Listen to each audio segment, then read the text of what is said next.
Today, we're going to explore how you can take your personal presence to the next level by ditching commercial patterns and using these to fearlessly draft your own patterns. I'm going to share a couple of secrets that the big commercial sewing pattern makers don't want you to know.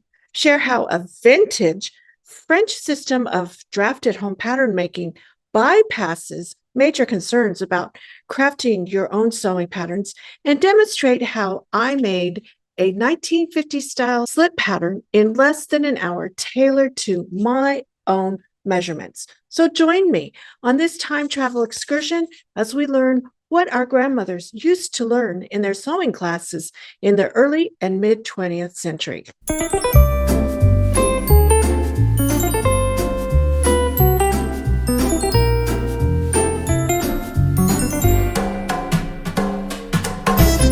When women join the modern retro woman community, I ask them, what are they most interested in? By far, their top response is their desire to have the same level of poise, confidence, and elegance as mid-century women, including being able to dress as they did. For many of us, wearing head-to-toe vintage would make us feel like we're wearing a costume, and that would kind of defeat the goal of engaging with the world with poise and confidence.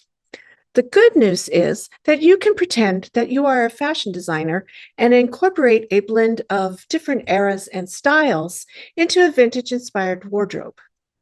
The bad news is that body shapes have changed drastically since the 1950s, and it's hard for many of us to even find vintage garments that are in our size range. That's where making our own clothes come in. So if you're like me, we head down to the craft store and look at the big books from the big companies to try and find a reproduction of a vintage pattern so that we can make our own garment. And we're all excited and we can't wait. At least that's true for me.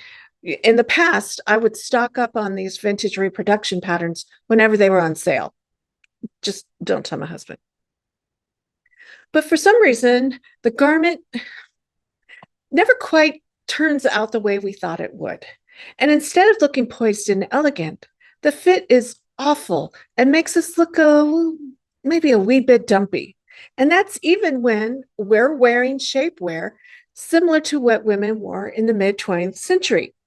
Well, here's what the big commercial pattern makers don't really want us to know about ready-made patterns. And let's be clear, I'm talking about the companies that are usually referred to as the big four, not the smaller independent companies making well thought out and quality vintage reproduction patterns available to us, because those are the ones that I'll be showcasing in my sewing videos on this channel. Anyway, back to what they don't want us to know. Vogue, McCall's, Simplicity, Butterick, Berta, and New Look brands, and a couple more, are now owned by one company. If you go to simplicity.com, you can get patterns for all of those brands. So what happens is you will often see the same pattern in different books, but with that particular brand's numbering system and name on it. The illustration or the photo may look a little different, but the pattern itself is the same. And so that means they're only offering a limited number of designs, and that cuts back on our creativity. Here's a deep, dark secret. Most of the vintage pattern reissues aren't really reissues. The reason is that the major pattern companies didn't keep an archive of the original pattern, so they're actually started from scratch in reissuing a pattern. The person drafting the so-called reissue pattern is looking at drawings and is using modern design process to make something that looks similar. There are bloggers and YouTubers who have done side-by-side comparisons of the original vintage pattern and the reissue, and they point out that darts and zippers and design elements have been changed, resulting in a garment that doesn't look like the original pattern. Some people are saying, man, that's kind of a scam. So even though some brands were more thoughtful in the process than others, like Vogue asked for or had a call reaching out to people and saying that they would buy original vintage patterns from them so that they could use those, whereas others didn't quite do that. So even though some brands were more thoughtful in the process than others, in essence, the reproduction is a different pattern. And that's okay if you're going in looking at that. But if you're expecting the original, then you're not going to get it. Vintage pattern expert Stephanie Canada has a video that summarizes the reissue issue, and I'll provide a link to her video in the description if you want to learn more about it. Here's another secret. You can't sew their patterns straight from the envelope. Commercial patterns are based on standard sizes and don't take into account individual body variations. So if you try to take this straight out of the envelope and make it up, you're going to be very disappointed because adjustments and alterations to the pattern are usually necessary in order to have a perfect fit. Even though they're all owned by the same company, sizing and fit can vary drastically between the different companies. You really have to examine the size chart. A size 10 in one brand, like Vogue, will fit very differently than a size 10 in a different brand, say Simplicity. And then we're not even going to go into the fact that the sizing doesn't even remotely have anything to do with ready-to-wear sizing. So it can be all screwy. And finally, most of the big four patterns have a huge amount of ease. And ease is that extra space in the garment that you need in order for ease of movement, hence the name ease. And so having all that extra ease really makes it hard to get a good fit. I remember I made this adorable vintage reproduction dress for my youngest niece when she was still a toddler.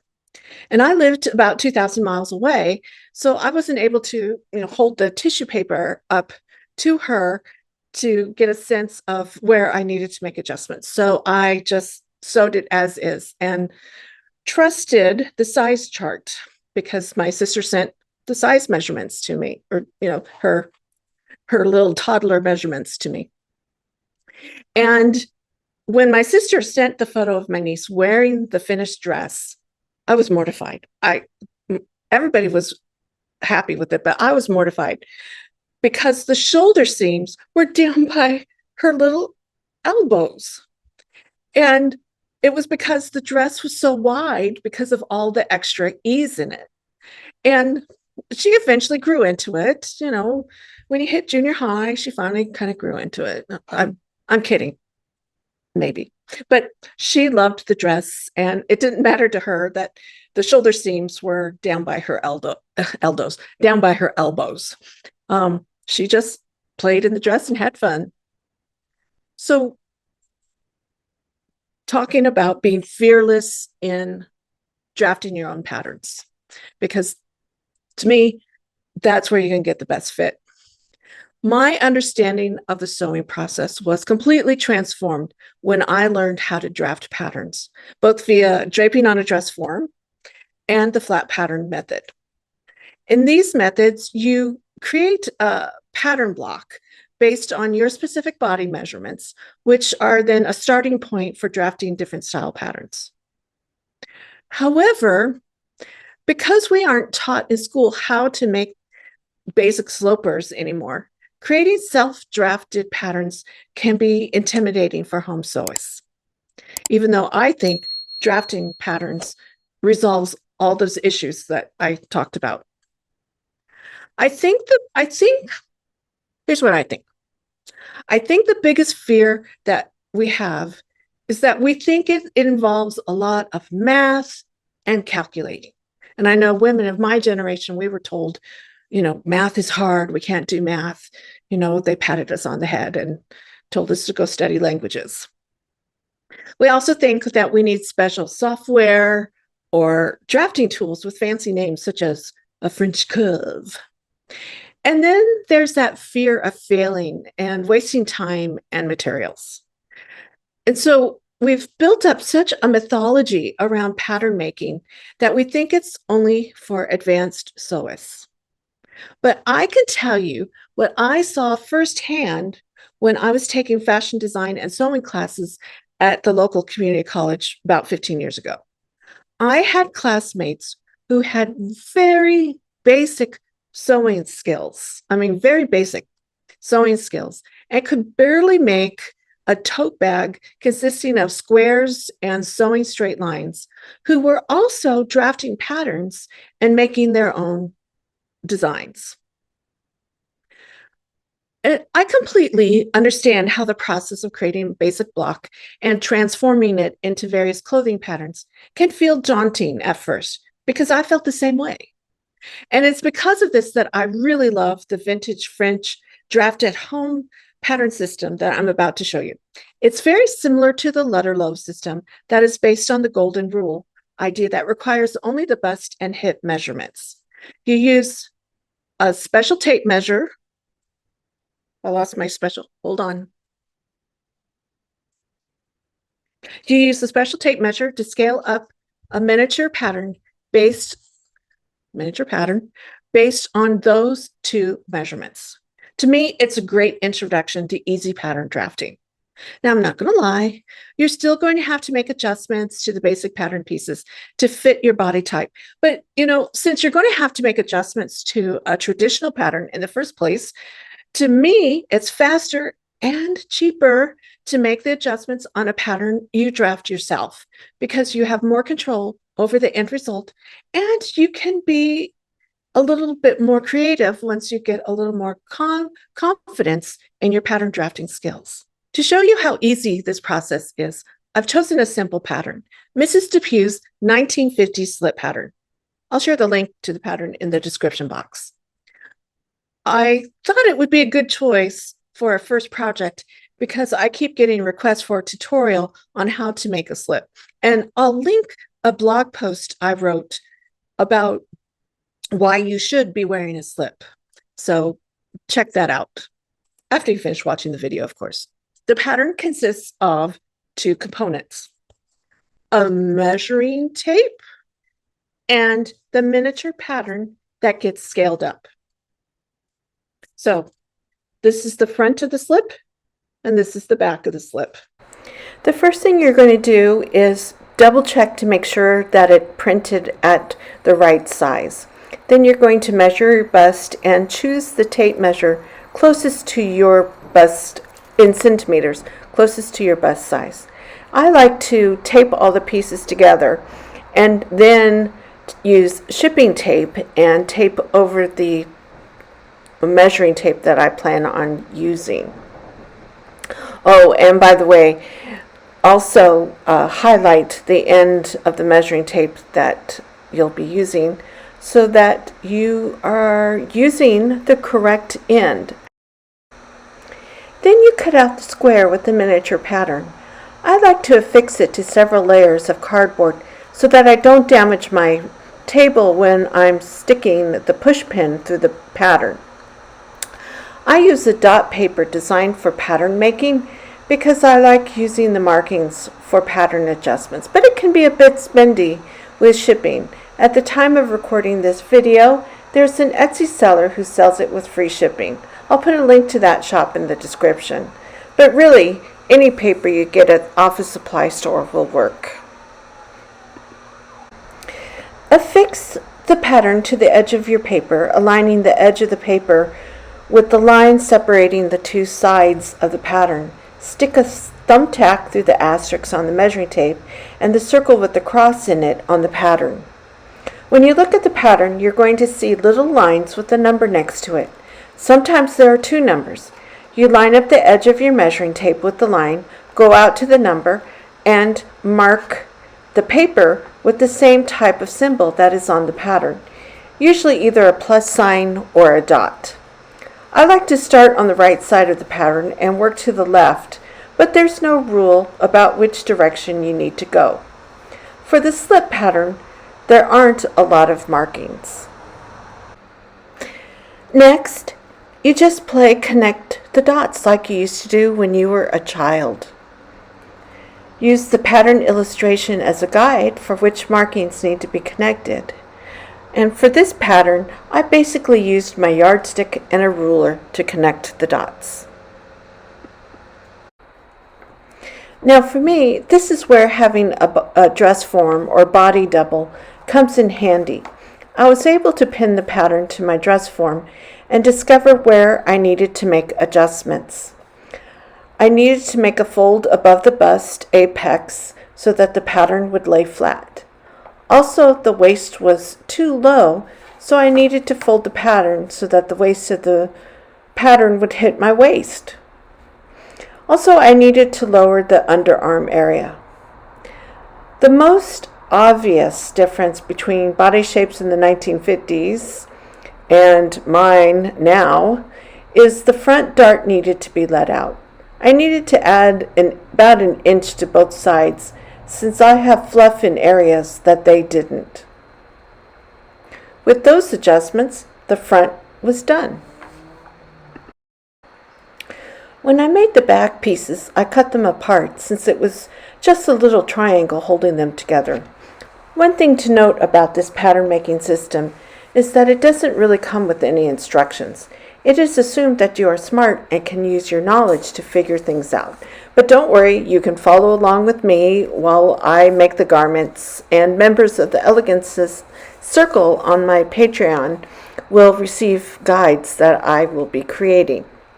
When I pinned the pieces to the dress form, the seam lines of the two back pieces didn't seem to match. But then I turned the back piece around and the side seam of the piece matched the side seam of the front piece. Normally, I would have split the pattern piece in the middle and done what is called the slash and spread method to keep the integrity of the pattern shape. I also briefly considered redrafting the pieces using a larger measurement tape, but since it was just a straight line, I simply added the appropriate amount to each piece. I lowered the underarm area and continued the line across the back. I pinned everything back up and saw that it was good. And there you have it, a great first step for dipping your toes into the pattern making water so that you can create your own vintage inspired custom designs. In a future video, I will make a practice version of the slip out of Bemberg rayon lining fabric. It's what I call a wearable muslin. It works out any adjustments I may still need to make and work through the construction process. I'll then make the final pattern and use it to make a slip with the ruffle out of rayon batiste like is shown in the original vintage pattern. So make sure you are subscribed to the channel so you can see how the process plays out. After I finish the slip project, I will be learning how to make a sewing pattern block using the Haslam pattern cutting system. I will be using the system I showed you today and the Haslam system to create a new wardrobe that shakes me out of the jeans and knit top pandemic doldrums, and that makes me feel fabulous. Anywho, if you're like me and are in the process of rebuilding your post-pandemic wardrobe, or you're ready to take your personal presentation to the next level by incorporating timeless charm school advice into your everyday life, I invite you to click on the subscription and notification buttons to make sure you know when new videos arrive, and be sure to check out the other Modern Retro Woman resources in the description. Also, let YouTube's algorithm know that you should share this video with kindred spirits by clicking the like button and sharing it with your friends. Check out the dress form video that is linked somewhere here if you don't already have a body double or a dress form.